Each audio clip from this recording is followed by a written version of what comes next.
Baik, selamat malam teman-teman semuanya. Kami dari kelompok 10 ingin mempresentasikan hasil diskusi kelompok kami, yaitu diskusi kelompok proyek tentang perancangan instalasi listrik komersial. Adapun anggota kelompoknya, saya Syahara Ramadhani, teman-teman saya ada Melisa Tri Agustin, ada Rizky Vincentius Sinurat, ada Agriva Manalu, dan yang terakhir ada Winar Siregar. Baiklah, tanpa berlama-lama di sini kita akan membahas materinya. Materi pengertian akan dilanjutkan kepada teman kita Melisa Tri Agustin.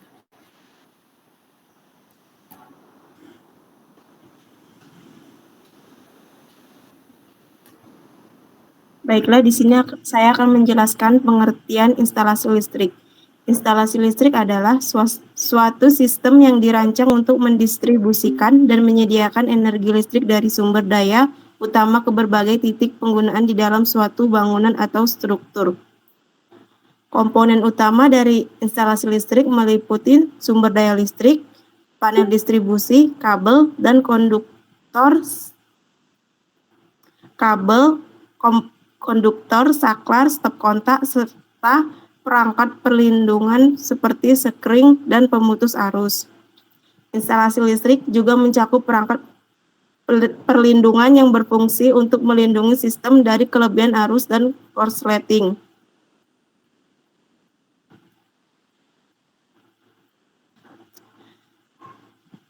Untuk komponen instalasi listrik, di sini saya akan menjelaskan, yaitu instalasi listrik terdiri dari berbagai komponen yang bekerja bersama untuk memastikan bahwa energi listrik dapat didistribusikan dan digunakan dengan aman dan efisien di berbagai jenis bangunan. Yang pertama itu ada sumber daya listrik. Sumber daya listrik adalah titik awal dari sistem instalasi listrik, menyediakan energi listrik yang akan didistribusikan ke seluruh bangunan. Yang kedua itu panel distribusi atau distribution board. Panel distribusi atau papan distribusi adalah pusat pengendalian utama di mana aliran listrik dari sumber daya dibagi ke berbagai sirkuit yang lebih kecil. Yang ketiga, kabel dan konduktor kabel adalah media yang mengalirkan listrik dari panel distribusi ke berbagai titik penggunaan seperti stop kontak dan lampu. Yang keempat, yaitu saklar dan stop kontak, adalah perangkat yang digunakan untuk menghidupkan atau mematikan aliran listrik ke perangkat tertentu. Yang kelima itu perangkat perlindungan yang seperti sekring dan pemutus arus berfungsi untuk melindungi instalasi listrik dari bahaya akibat berlebihan arus atau korsleting. Yang keenam itu ada grounding atau sistem pembumian. Komponen yang penting untuk keselamatan dalam instalasi listrik. Yang ketujuh itu conduit adalah pipa yang digunakan untuk melindungi dan mengatur jalur kabel listrik. Yang kedelapan yaitu alat ukur dan monitoring seperti voltmeter, ampermeter, dan wattmeter yang digunakan untuk mengukur tegangan, arus, dan daya listrik dalam sistem instalasi. Selanjutnya akan dijelaskan oleh teman saya. Adapun cara menginstalasi perangkat listrik, yaitu satu, menghitung ukuran luas rumah. Perlu dilakukan untuk menentukan daya listrik yang dibutuhkan dan memastikan instalasi listrik sesuai dengan kebutuhan. Dua, membuat gambaran jalur instalasi listrik. Gambaran jalur instalasi listrik harus dibuat untuk memastikan jalur instalasi listrik yang aman dan sesuai standar. 3. Mempersiapkan material pendukung.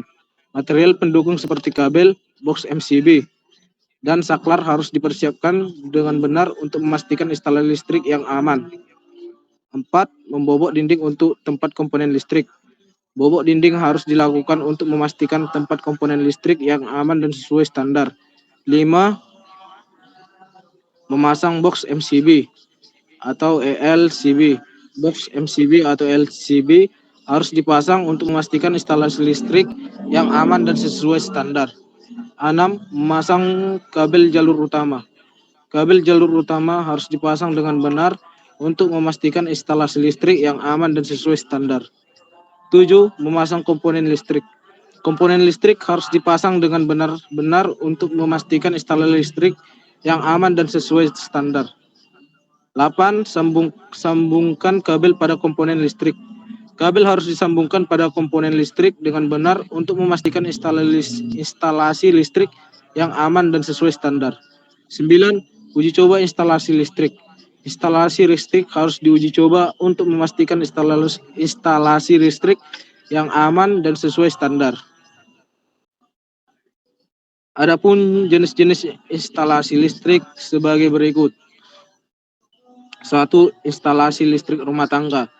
Instalasi yang digunakan untuk memenuhi kebutuhan listrik di rumah tinggal meliputi pemasangan saklar, stop kontak, lampu, dan peralatan rumah tangga lainnya. 2. Instalasi listrik industri. Instalasi yang digunakan di lingkungan industri juga mengoperasikan mesin-mesin besar dan peralatan berat, membutuhkan sistem distribusi listrik yang lebih kompleks dan kapasitas daya yang lebih besar. 3. Instalasi listrik komersial. Instalasi yang digunakan di gedung perkantoran, pusat perbelanjaan, hotel, dan fasilitas komersial lainnya, mengutamakan efisien dan keamanan. 4. Instalasi listrik penerangan jalan. Instalasi yang digunakan untuk penerangan jalan umum, taman, dan area publik lainnya, dirancang untuk tahan terhadap kondisi cuaca luar ruang. Komponennya yaitu lampu jalan, tiang lampu, kabel bawah tanah, sistem kontrol penerangan, dan lain-lain. 5. Instalasi listrik tenaga surya. Instalasi yang digunakan panel surya untuk menghasilkan listrik dari energi matahari. Banyak digunakan untuk rumah tangga dan fasilitas yang ingin menggunakan energi terbarukan. Komponennya misalnya panel surya, inverter, baterai penyimpanan, pengontrol muatan, dan lain-lain. 6. Instalasi listrik telekomunikasi. Instalasi yang digunakan untuk mendukung sistem telekomunikasi seperti jaringan internet, telepon, dan TV kabel. Komponennya bisa berupa kabel serat optik, switch, router, antena, BTS atau base transit system, dan lain-lain. 7. Instalasi kendaraan listrik. Instalasi yang digunakan untuk mengisi daya kendaraan listrik meliputi pengisian cepat dan pengisian lambat. Komponennya stasiun pengisian daya, konektor pengisian, kabel pengisian, dan lain-lain. Selanjutnya akan dilanjutkan. Ya, kita masuk pada bagian kapasitas kabel yang terhubung ke MCB. Kapasitas kabel yang terhubung ke MCB satu fasa ditentukan oleh beberapa faktor, termasuk arus nominal MCB, jenis kabel, dan panjang kabel. Berikut ini adalah panduan umum untuk menentukan kapasitas kabel yang sesuai dengan MCB. Itu tabelnya ada di makalahnya, teman-teman. Baik, kita lanjut. Faktor-faktor yang mempengaruhi pemilihan kabel secara berikut, yaitu 1. Arus nominal MCB, yaitu kabel harus dapat menahan arus yang sesuai dengan nilai nominal MCB tanpa mengalami permasalahan berlebih. Nomor 2-nya itu jenis kabel. Kabel tembaga atau CU memiliki kapasitas arus yang lebih tinggi dibandingkan dengan kabel aluminium dengan ukuran yang sama. Ya. Kemudian bagian 3, panjang kabel. Semakin panjang kabel, semakin besar resistansi yang dapat menyebabkan drop tegangan. Oleh karena itu, untuk panjang kabel yang signifikan, ukuran kabel mungkin perlu ditingkatkan. Kemudian nomor 4, kondisi instalasi, di mana penempatan kabel di dalam pipa atau konduit dapat mempengaruhi kemampuan disipasi panas kabel, sehingga perlu diperhatikan. Kemudian kita masuk ke bagian langkah-langkah pemilihan kabel, yaitu 1, tentukan arus bebannya, yaitu kita harus menghitung total arus beban yang akan dihubungkan ke MCB. Kemudian yang kedua itu, kita pilih MCB yang tepat, pilih MCB dengan arus nominal yang sesuai dengan total arus beban. Kemudian yang ketiga, referensi tabel kapasitas kabel. Gunakan kabel di atas untuk menentukan ukuran kabel yang sesuai dengan MCB yang dipilih.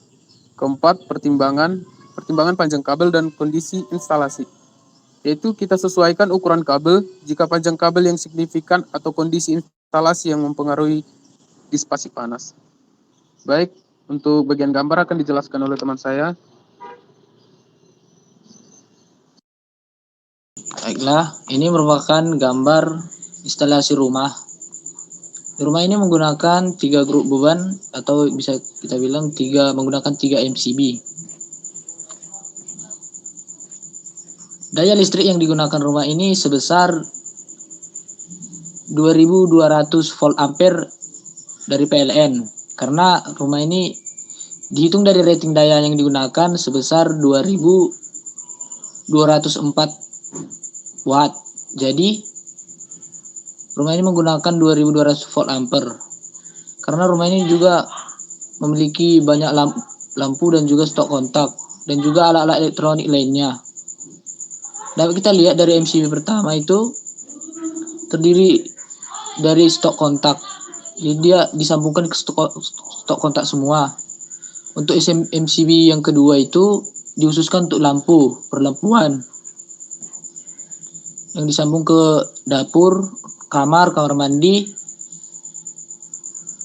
Dan untuk MCB yang ketiga itu disambungkan ke stok kontak dan juga ke lampu yang ada di ruang tamu dan di teras. Oke, lanjut. Ini gambar wiringnya atau wiring diagramnya yang lebih detail. Dapat dilihat terdiri dari 3 kabel. MCB yang pertama ada kabel fasa, netral, dan grounding. MCB kedua ada kabel netral dan fasa, dan MCB yang ketiga sama seperti MCB pertama terdiri dari fasa, netral, dan grounding.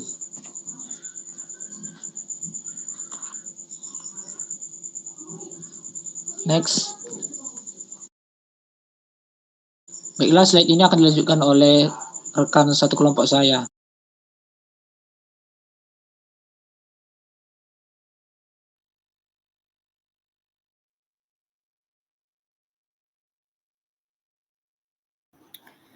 Oke, baiklah, di sini ada gagasan perancangan.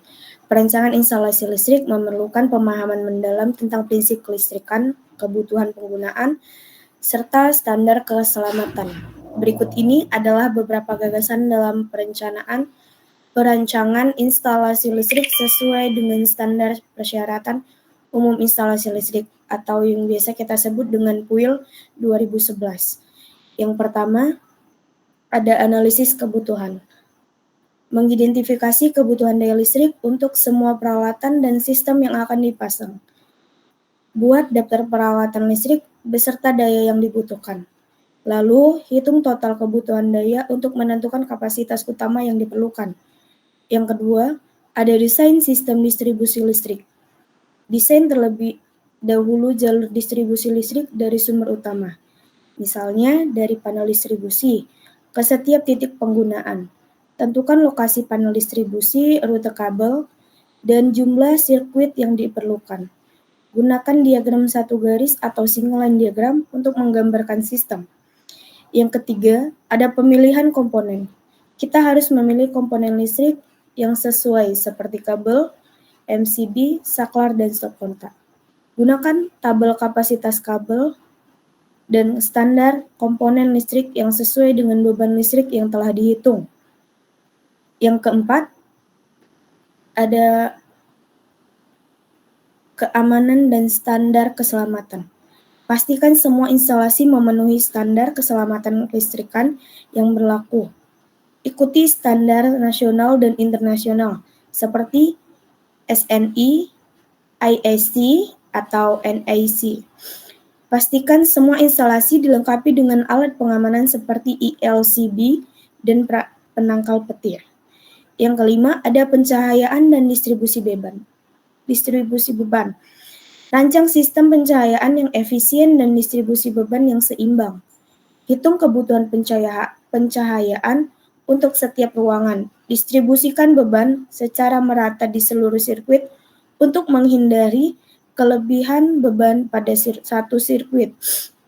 Dan yang keenam atau yang terakhir ada perencanaan penghematan energi. Integrasikan teknologi dan desain yang mendukung penghematan energi. Gunakan lampu LED, sensor cahaya, dan peralatan listrik berlabel energi. Pertimbangkan penggunaan energi terbaru seperti panel surya. Oke, baik. Selanjutnya kesimpulan. Adapun kesimpulan dari kelompok kami tentang proyek ini yaitu penggunaan MCB 1 pasta untuk 3 grup dapat digunakan untuk membagi beban listrik dengan memperhatikan daya beban yang dibutuhkan untuk kemampuan MCB dalam menghandle arus listrik yang besar. Yang kedua, perhitungan daya beban harus dilakukan dengan tepat untuk menentukan besarnya MCB yang dibutuhkan. Daya beban yang besar memerlukan MCB dengan rating yang lebih besar lagi. Yang ketiga, penggunaan kabel yang tepat juga sangat penting dalam perancangan instalasi listrik komersial. Kabel harus dipilih dengan memperhatikan daya beban dan jarak antara perangkat listrik. Dan yang keempat, penggunaan panel hubung bagi atau PHB harus dipasang untuk memastikan instalasi listrik komersial berjalan dengan baik. Panel hubung bagi atau PHB berfungsi sebagai penghubung antara perangkat listrik yang berbeda. Baik teman-teman, cukup sekian dari presentasi kami. Apabila ada kekurangan, kami minta maaf. Kami tutup presentasi ini. Terima kasih.